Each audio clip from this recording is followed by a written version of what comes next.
then wanted to sweep it under the rug.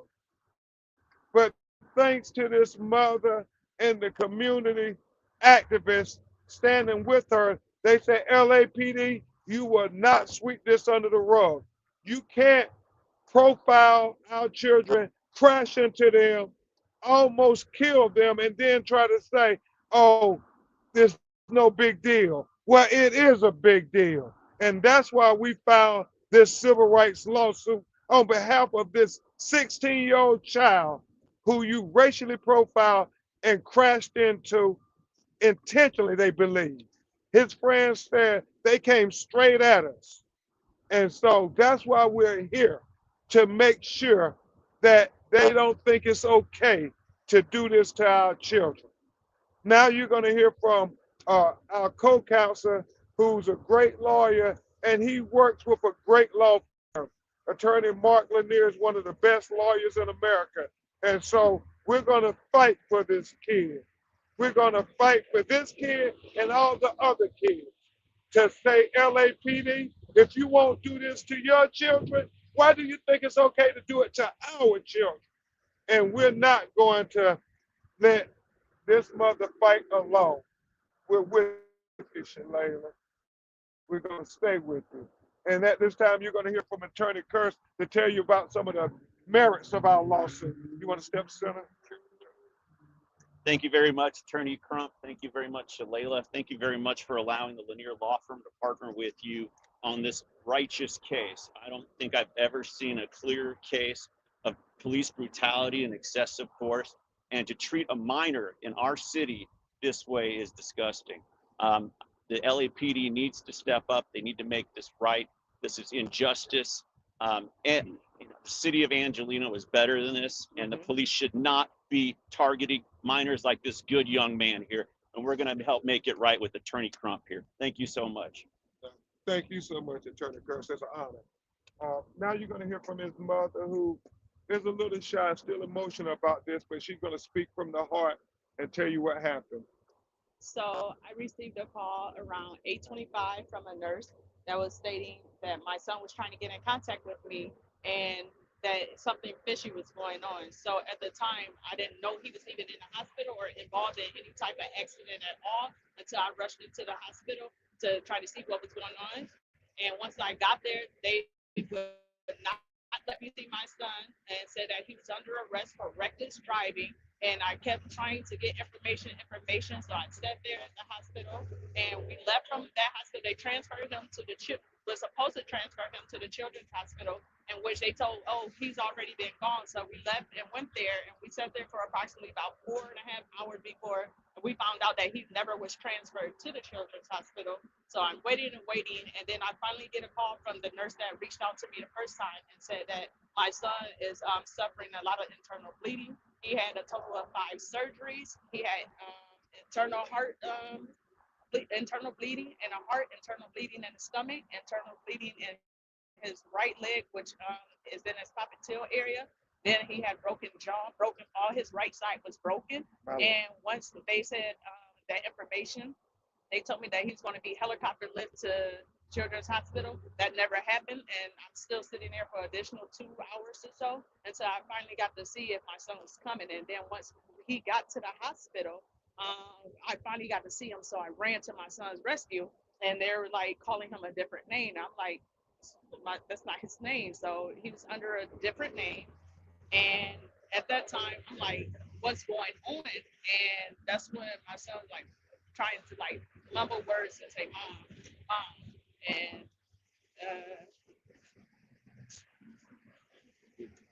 Talk about the detective finally getting in contact. and then once all that happened, the detective finally got in contact with me, and he asked me, "Oh my God, we're so concerned. We want to make sure he's okay. Did he live? Is he living?" And at that time, I'm like, "Why are you? Why? Why are you calling me?" And I didn't know what to say. So that's when I had turned and got in contact with Crump and decided to get a lawyer to take my side because I knew something was wrong. And from that point on, I was finally able to hold my son, see my son, and they gave him a 20% chance of living. because the internal bleeding was so bad that they gave me an option, and I just called the lawyer. And We're gonna we're gonna fight yeah, to get justice for you and your family. It's gonna be okay, Shalane. You're not alone. Um, and Shalay, can I just ask you, when you found out in this incident, what was going through your mind?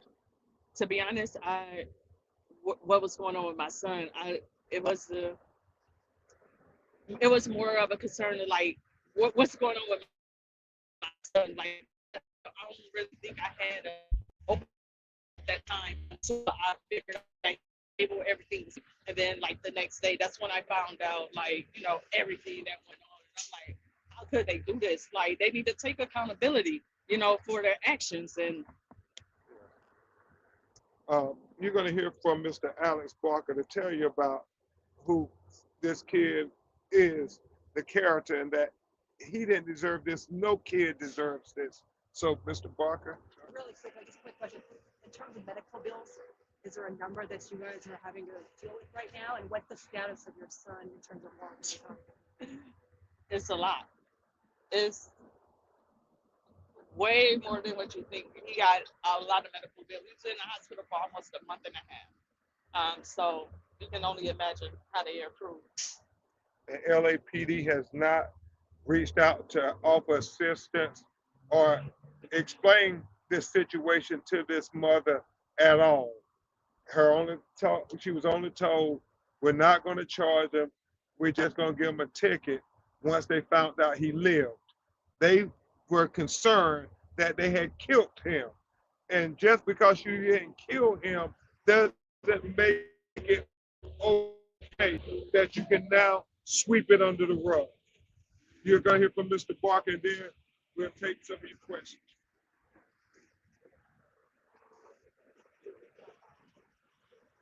Hi, my name is Alex Barker. I am an airline pilot and the Vice President, Chief Flight Instructor at Fly Compton Foundation. It's where I met Kavion about 5 years ago. He was 11 or 12 at the time. Very bright kid. To be honest, he knows more about aviation than a lot of pilots that I fly with, to be honest with you. We started this foundation to help provide educational access to communities that wouldn't otherwise have access to learn about flying airplanes. It's kind of cost prohibitive.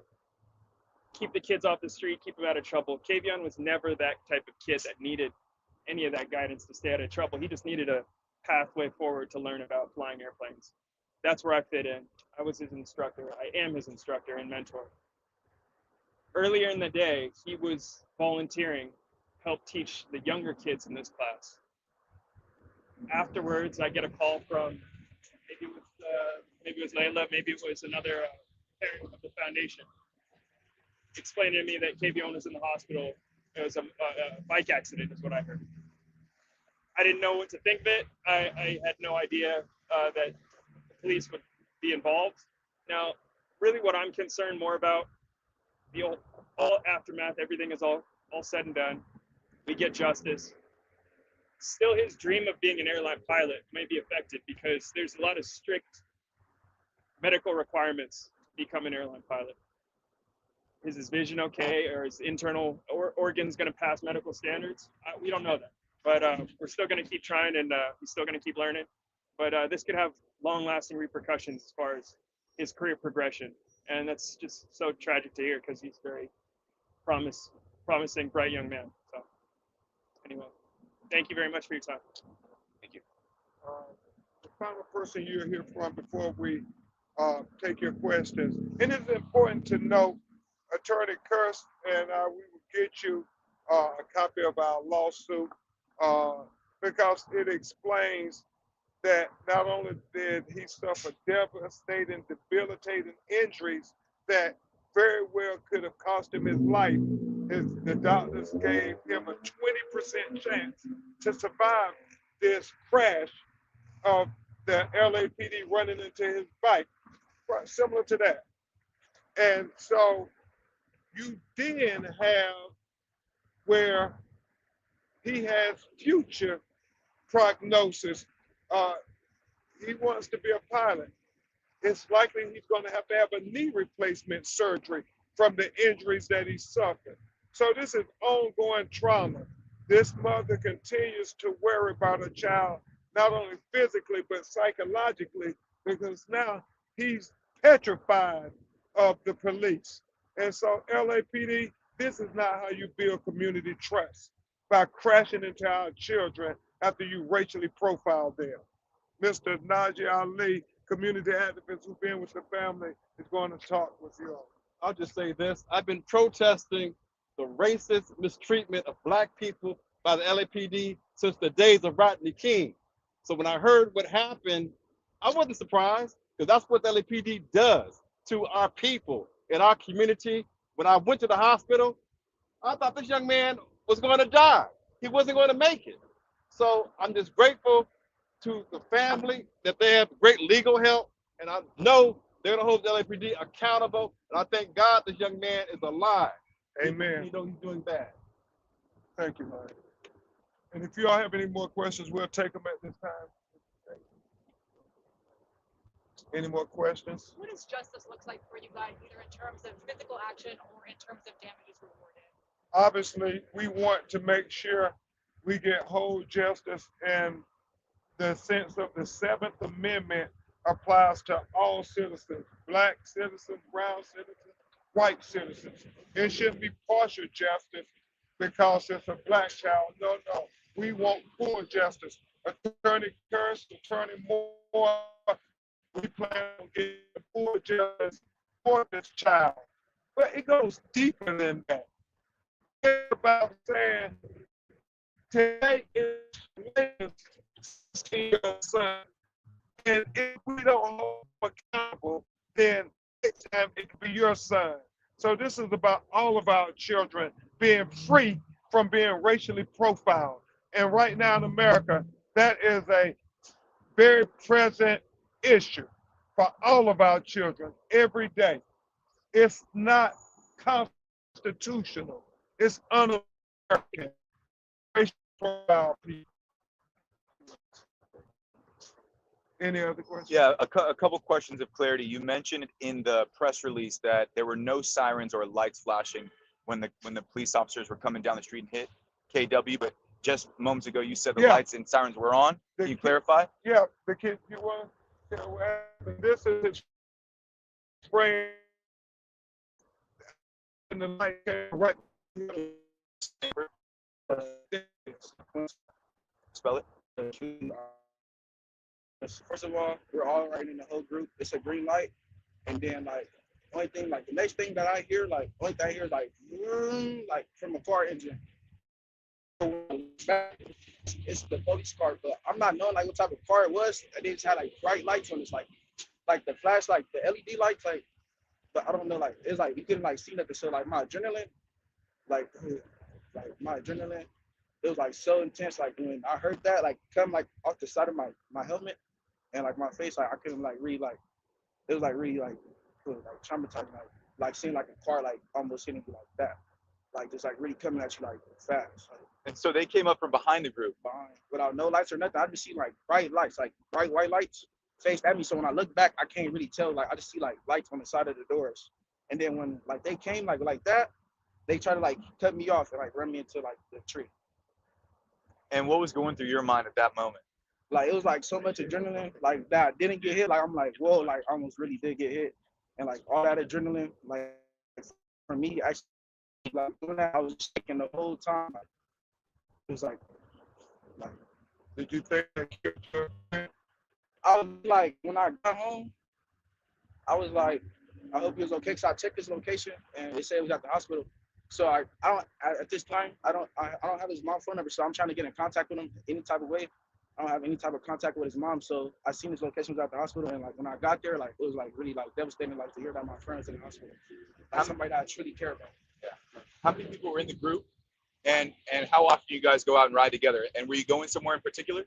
I can't tell you like how many people was in the group. Like it was a while ago, so roughly about, like 10 or like 20. Roughly about like 15, like 15 to like All kids. all kids. And were you guys going somewhere, or is this something you guys It do? was just like riding around, all having fun. Like, wasn't trying to hurt nobody or like trying to break any lawful rules or nothing. And was everyone wearing helmets, or what was the Everybody- safety stuff like? Everybody's wearing helmets. Everything's, yeah, everybody wearing helmets. Okay. And where did this happen? Right over here, right? Yeah, like Where was it? Grand and Oh, God. It happened during Grand in Washington by LA Trade Tech. And around what time? Around dusk. Around dusk. Yeah, it was around dusk. Yeah. Like it wasn't at night necessarily. Is there video of this That's incident the happening? thing we asking LAPD for. You got dash cam video. You should release the dash cam video. And they probably got body cam video, Attorney Curtis. That's one of the first things we'll be asking for in discovery. Is all of that footage? Absolutely. So you haven't seen any video yet? No, we haven't seen anything. There's no aftermath video from friends that got. No. It's sad because, I mean, they didn't call, nobody made contact with his mother. The nurse literally had to call his mother 8 hours to say, something's going on. You need to get here for your child. And then when he had the heart surgery, the detective called to say, did he live? They thought he was dead. So, I know you've been involved in a lot of lawsuits against cities and police departments. How difficult are these lawsuits to win? obviously, they're very difficult, but thank God we have never lost one. So, in a wrongful death type situation, police brutality. And so we believe with these facts, we will get justice for this child, KW. Thank you. Thank you all. Anything else? Thank you. Okay, We'll keep thank you you. informed. And press at bencrump.com